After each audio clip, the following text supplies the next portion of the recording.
Hello नमस्कार अनि हार्दिक स्वागत छ। आज पनि म फरक विषयवस्तुमा छु। विषयवस्तु भन्दा पनि खेलकुदतिर गइरहेको छु। खेलकुद भन्दा पनि हाम्रो चिरपरिचित नाम कमल बोहरा पुतलीसँग छौँ।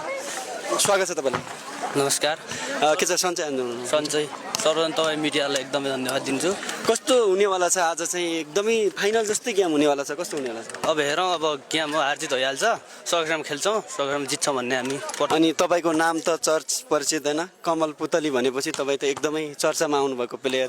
अनि तपाईँको अहिले कस्तो अवस्था भइरहेछ? गेममा कतिको लागिरहनु भएको छ र कस्तो बाधा अर्जनहरू कस्तो छ खेलमा? अलिकति बताउनु। एकदम राम्रो छ। अब खेल पहिलादेखि अब खेलिआएको अब राष्ट्रिय गेम नै भलिबल भएको र हजुर सर्वप्रथम अब त्यही भरमा राम्रो गेम भइरहेछ। अनि हामीहरूको गेम पनि राम्रो भइरहेछ भनौँ, टोली सबैको। भनेपछि अब यो गेम जित्ने कतिको तपाईँको छ? अब गेममा हारजित हुन्छ, तर जित्ने धोको नै राम्रै छ। तपाईँ अहिले तपाईँको गेम हेर्दै गर्दा सबैलाई एकदमै गर्व लागिरहेको हुन्छ। यो त कमल पुतली भनेपछि तपाईँ चर्चामा हुनुहुन्छ। अहिले राष्ट्रिय स्तरको गेम तपाईँले खेल्नुभयो? मैले राष्ट्रिय लेभलको अब नेपालको सबैभन्दा ठुलो टुर्नामेन्ट भने एनबी कप हो।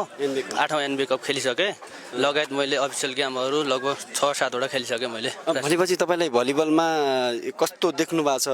भलिबलमा करियर कतिको देख्नु भएको छ तपाईँले?